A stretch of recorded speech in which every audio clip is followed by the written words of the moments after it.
Some breaking news, and a shop in Melbourne's West has exploded in flames overnight as police continue to investigate a series of gang-related fire bombings. Live to Tegan Doling in Deer Park. Tegan, another morning, another possible arson attack, it seems, there in Melbourne. What's going on? Yeah, good morning, Mon. That's exactly what the police are going to have to investigate and look at today. You can see behind me the shop has been destroyed. There is some evidence that looks like it's been left behind inside the crime scene. The windows are smashed, and when I had a peek inside the door earlier, it looks like the inside has been completely gutted. Now, this fire started to rip through at 11:30 last night. It's a very quiet strip of shops here in Melbourne's West in Deer Park. There's a hairdresser's, a fish and chip shop, and this is called All Things Kiwi. It's a convenience store, and they sell New Zealand products. Now, what police are going to have to look at today is whether this is linked to the other fires that we've seen in the last couple of weeks that have all been linked back to the warring crime gangs. The arson chemist from the arson squad is expected down here a little bit later today. At the moment, this is currently being cordoned off by the police, and a police guard is here next to me. All right, thanks very much, Tegan. Here's Shiva. Thanks, Mon. Now to a major breakthrough in the treatment of Alzheimer's. It's raising hope that a medicine could one day stop the most common form of dementia. Live to 7 News Europe correspondent Sarah Greenock. Sarah, scientists have found a way to slow cognitive decline.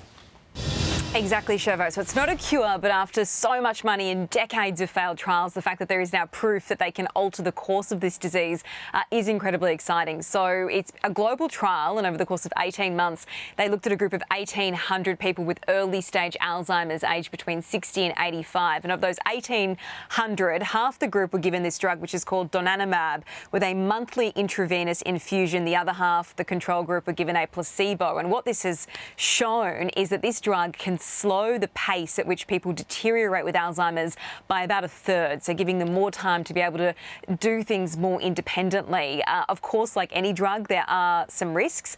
In this instance, it's brain swelling, so people taking the drug would have to be monitored for that, but overall being seen as a major triumph. As we all grow older, this is a common condition, and it is incredibly important to be able to have drugs come on the market that will effectively slow down further progression of disease and symptoms. So it's incredibly exciting. Alzheimer's is the most common cause of dementia, and 50,000 new cases are diagnosed annually in Australia. So many families wanting answers. At the moment, the way it's diagnosed is through memory tests. A draft proposal at this conference in Amsterdam where these findings were presented are saying that they should be moving towards blood tests and brain scans to diagnose Alzheimer's. And Australian experts, Shervo, already saying that would be a very sensible approach. Yeah, very welcome breakthrough as well. Thanks, Sarah. So many families affected by this. Yeah, really exciting news, and we've got some brain experts coming on, and also we're going to be speaking to Dr Ginny throughout the morning, so looking forward to that. Right now, though, let's get some more news. Here's Eddie. Thank you, Mon. Good morning. A Brisbane woman is recovering in hospital this morning after a terrifying dingo attack on Gari left her bitten up to 50 times. Let's go live to Georgie Chumley on this story. Georgie, we have some new details on the attack. Good morning, Eddie. That's right. The 23-year-old victim has been identified as Brisbane woman Sarah Peat. She was running along the beach at Orchard Beach on Gari, Fraser Island, yesterday morning when she was being hunted down by a pack of dingoes. They followed her into the water, corralled her in there and bit her, as you said, up to 50 times. Thankfully, a man driving in a four-wheel drive saw all of this unfold. He hopped out of his car, he swam out to her, he punched those dingoes and then dragged her to safety. Now, this is one of a number of increases in dingo attacks on Gari. Rangers say that they are seeing more and more attacks. There's been 56 attacks just in the past 5 years. 18 of those have been this year already. Rangers are still deciding what to do with those dogs. They've identified 2 of them. One of them has attacked before. Yesterday they were handing out sticks to people on the island as a form of self-protection. Thank you so much for that, Georgie. From today, you'll be able to read both the for and against arguments for an Indigenous voice to Parliament. The yes and no campaigns each penned an essay up to 2,000 words detailing why they deserve your support come referendum time. Those documents will be published on the Electoral Commission website and mailed out to homes later this year. In some breaking news this morning, 2 drivers have racked up a hefty damage bill after their cars crashed on a busy road in Sydney's northwest. It happened at West Ryde around 4:30 a.m. A silver Holden SUV crashing into the front of a Gong Cha store. A driver was treated by paramedics for minor injuries there, while the driver of the other car was seen speaking to police. Victoria Road was closed for about an hour but has since reopened for the morning peak. Concerning new figures this morning show more than half of Australians would struggle to pay an unexpected bill. Let's go live to Jennifer Beshwadi in Canberra. Jen, this cost of living crisis continues to bite every household.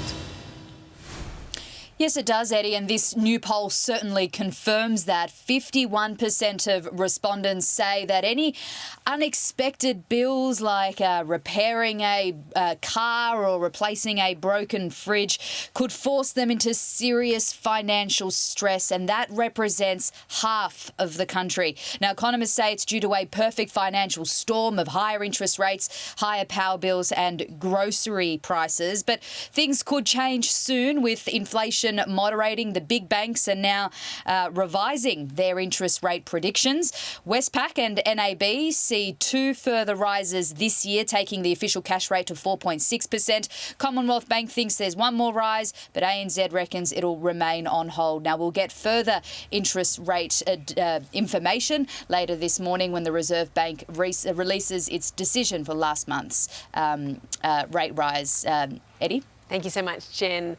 Budget airline Bonza has hit some turbulence in its first few months of operation. The airline is currently pausing bookings beyond October as it reworks its schedule following multiple route cuts.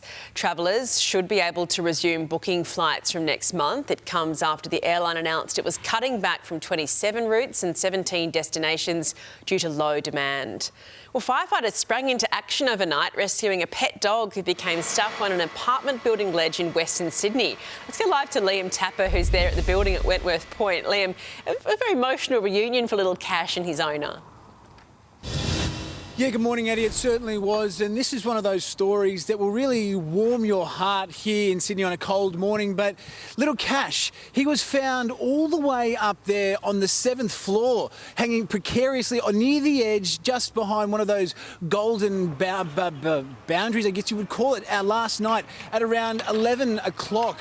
That's when emergency crews were called by a scared owner when she found that Cash wasn't inside on his bed. He was rather outside on the balcony. Went for a walk, probably not the walk that his owner would have been hoping for last night, but emergency crews, they were called here at around 11 o'clock and that's when they embarked on this rescue mission, sending a ladder up to pull little Cash from the balcony. Now, when they were reunited afterwards down here on terra firma, it was a warm embrace. As you could imagine, his owner, she was terrified, but she was getting photos with the fire and rescue crews who helped save little Cash.